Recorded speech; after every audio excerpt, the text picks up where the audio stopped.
অঘ্রাণ মাসে যাদের জন্ম, এই মাসে জন্মালে জাতক তীর্থযাত্রা পরায়ণ, সুশীল, কলাবিদ্যা নিপুণ, বিলাসী, পরোপকারী, সৎ পথাও অবলম্বী, ঐশ্বর্যশালী হয়। বিশেষ জাতক স্বভাবত স্বল্পভাষী, স্থির প্রতিভার আত্মপ্রতিষ্ঠা লাভ করে। লোক সমাজে প্রতিষ্ঠা ও খ্যাতি অর্জনের জন্য পরের ক্ষতি করতেও কুণ্ঠিত হবে না। নিজ ইষ্টসিদ্ধির জন্য অপরের ইষ্টানিষ্ট বা লোকনিন্দার প্রতিও ভ্রূক্ষেপ করবে না। এ ভাবটা তার বাইরে প্রকাশ পাবে না, এটা তার অন্তরের খবর। বাহ্যিক ব্যবহারে লোকে তাকে সরল, উদার, পরহিতকাঙ্ক্ষী, সৎলোক বলেই মনে করবে। সাধারণের পক্ষে জাতকের প্রকৃতি বোঝা শক্ত ব্যাপার। তার ভিতরের খবর বাহ্যিক ব্যবহারে কিছুটা প্রকাশ পায় না। নিতান্ত প্রিয়জনের কাছেও আত্মগোপন করেই চলবে। জাতকের প্রবল অধ্যবসায় ও কর্মপটুতা দেখে অধিকাংশ লোক সহজেই তার প্রতি আকৃষ্ট হবে এবং তার কথায় পরিচালিত হবে। বক্তৃতাদি দিয়ে লোককে সহজেই সে ভোলাতে পারবে। সমালোচনার প্রতি তীব্র দৃষ্টি রেখে যে কাজে লোকনিন্দা আছে এইরূপ কাজে প্রবৃত্ত হবে না। এমনকি লোকনিন্দা ভয়ে ন্যায়সঙ্গত কাজ পরিত্যাগ দ্বিধাবোধ করবে না। জাতক খুব প্রশংসাপ্রিয় ও স্বার্থন্বেষী হবে। নিজ স্বার্থ ভিন্ন কোনো কাজেই জাতক অগ্রসর হবে না। শুধু স্তুতি বাক্যে কেউ তার দ্বারা উপকৃষ্ট হবে না যদি তাতে তার কোনো স্বার্থ না থাকে। নিজের সংসার ও সম্পত্তি বিষয় নিয়ে বেশি মমতা থাকায় জগতের একটু স্বার্থপর হয় সম্ভাবনা। হয়তো নিজের হিত সাধনের জন্য পরের অপেক্ষায়ও করে বসে থাকতে পারে। এই ত্রুটি সংশোধনের জন্য সৎসঙ্গ ও সৎগ্রন্থ পাঠ করা উচিত, যাতে চিত্ত এই সংকীর্ণতা দূর হয়। নতুবা কখনো কার্য বিশেষে মানসিক অশান্তিতে অবসাদ এসে জীবনে অবনত করতে পারে। অতি স্বার্থপরতার জন্য হিংসা, দেশ চরিত্রে থাকা সম্ভব। তার জন্য কখনো হয়তো আবার কর্মে প্রবৃত্ত হওয়া অসম্ভব নয়, যার পরিণতি অতি ভয়াবহ। যৌবনে স্ত্রীলোকের প্রতি আকৃষ্ট হয়ে কর্মবিমুখ হওয়ার আশঙ্কাও থাকে। এই জন্য অদম্য উৎসাহে উচ্চ কাজে মনোনিবেশ করা ওই সব বিঘ্ন হতে অব্যাহতি পাবার উপায়। পরিজন বর্গকে জাতক নিজের ইচ্ছাধীন পরিচালনা করতে চাইবে এবং তারা তা স্বীকার করবে। জাতকের স্ত্রী তার আজ্ঞাধীন থাকবে।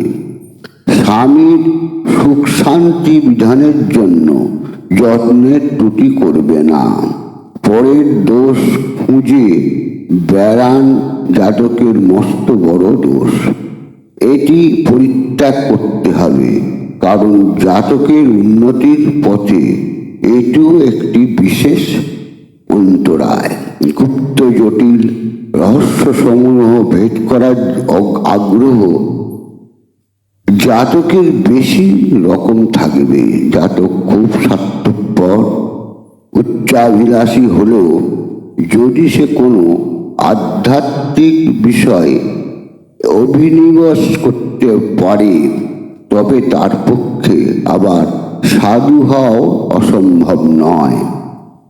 আসল কথা, নিজ কর্মানুরূপ ইচ্ছানুসারে সে সাধুই হোক বা আর যাই হোক, তাতে শ্রেষ্ঠত্ব পরিচয় দেবে। জাতকের পক্ষে দৈব খুব অনুকূল হবে। অধ্যবসায় সহকারে প্রবল প্রচেষ্টা ও কঠোর পরিশ্রমে দৈবকে অনুকূলে এনে একটু একটু করে উন্নতির পথ অগ্রসর হবে। হঠাৎ কিছু আশা করলে তা ফলবতী হবে না। কর্মপথে একটু আধটু বাধা বিঘ্ন প্রায় এসে পড়তে পারে, তাতে নৈরাশ্য বা অবসাদের প্রশ্রয় দেয়া বুদ্ধিমানের কাজ হবে না। যত রকম অসুবিধাই আসুক না কেন, তাতেও অতিক্রম করে এগিয়ে যাওয়াই আসল কাজ। উন্নতি আপনা হতেই তাহলে সম্ভব হবে। মধ্যম বয়সে কিছু উন্নতির যোগ দেখা যায়। উত্তরাধিকারী সূত্রে কিছু অর্থপ্রাপ্তি না হয়ে আংশিক লাভ সম্ভব নয়। নিজের উন্নতির পথে ভাগ্য বিশেষ সাহায্য করবে না। অতএব জাতককে খুব ভাগ্যবান বলে বলা চলে না। প্রতিটি মানুষের জীবনে উন্নতি অবনতি, সুখ দুঃখ চক্রাকারে এসে পড়ে। এতে যাতে উৎসাহে উৎফুল্ল বা দুঃখে অবসাদগ্রস্ত না হয়ে তৎপ্রতি সজাগ দৃষ্টি রাখতে হবে, কারণ এসবই হল দুষ্ট গ্রহের ভোগকালের পরিণতি। ভোগকাল অন্তে স্বাভাবিক পরিবর্তন হয়ে থাকে। ব্যবসা থেকে চাকুরিতে কৃতিত্বের পরিচয় দিয়ে সুনাম অর্জন ও উন্নতির সম্ভাবনা বেশি। পুলিশ, যুদ্ধ, ডিটেকটিভ প্রভৃতি বিভাগে জাতকের কর্মপটুতা ইঙ্গিত পাওয়া যায়। একমাত্র চিকিৎসা ব্যবসায়, রোগ নির্ণয়, ঔষধপত্র ব্যবস্থায় ও সময়োপযোগী উপদেশ দান স্বভাবজাত একটা যোগ্যতা জাতকের আছে। অতএব এ বিষয়ে উন্নতি ও খ্যাতি লাভের আশা করা যেতে পারে। প্রত্নবিদ্যা, রসায়ন বিষয়ে কার্যে উন্নতি হবার সম্ভাবনা আছে। এই মাসে বড় বড় যোদ্ধা, সামরিক কর্মচারী, ডিটেকটিভ, চিকিৎসক, প্রত্নতত্ত্ববিদ, রসায়নবিদ জন্মগ্রহণ করেছেন। যার জন্মমাস জ্যৈষ্ঠ, শ্রাবণ, চৈত্র, এইরূপ সুলক্ষণা সুন্দরী কন্যাকে বিবাহ করা উচিত। বিবাহিত জীবনে খুব মিষ্টিভাষী হয়ে অমায়িকভাবে উদার হৃদয়ে সংসার যাত্রা নির্বাহ করতে পারেন। সংসার খুব সুখেরই হবে। দাম্পত্য জীবনে যতটুকু আনন্দ সুখ পাওয়া যায় সম্ভব তা উপভোগ করবেন। সর্বদা সতর্ক থাকতে হবে যাতে ত্রুটি হেতু সুখের অন্তরায় না হয়।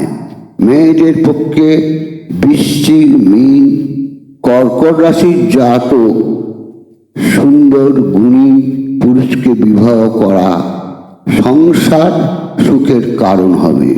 অবশ্যই মধুর ভাষিণী, সরল প্রকৃতির হয়ে সতর্কভাবে সংসার নির্বাহ করতে হবে, অন্যথায় শান্তির চেয়ে অশান্তির সম্ভাবনায় বেশি। কুম্ভ, মিথুন, মেষ ও তুলা রাশির জাতকের সঙ্গে বিবাহ করা মঙ্গলজনক হবে। জ্যৈষ্ঠ মাস, শ্রাবণ মাস, চৈত্র মাসে জাতক ব্যক্তির সঙ্গে স্থায়ী বন্ধুত্ব হবে। আর যে কোনো মাসের যে কোনো পক্ষের তৃতীয় দশমী তিথি যার জন্ম তার সঙ্গে অতি মিত্রতা দেখা যায়। পরস্পরে হিত সাধন গতি হবে। আষাঢ় মাসে জাত ব্যক্তির সঙ্গে মিত্রতা অশুভজনক। বন্ধুত্ব ব্যাপারে খুব সতর্ক হতে হবে, কারণ বন্ধুত্ব কখন সত্যতায় পরিণত হবে, অনিষ্ট করবে তা বলা যায় না। সভা সমিতির সংসবে বা কর্মোপলক্ষে দু একজন বন্ধু জুটে যেতে পারে। এদের দ্বারা উপকার ভিন্ন অপকারের সম্ভাবনা নাই। স্বাস্থ্য ভালো বলা যেতে পারে, তবে সংযমী মিতব্যয়ী হতে হবে।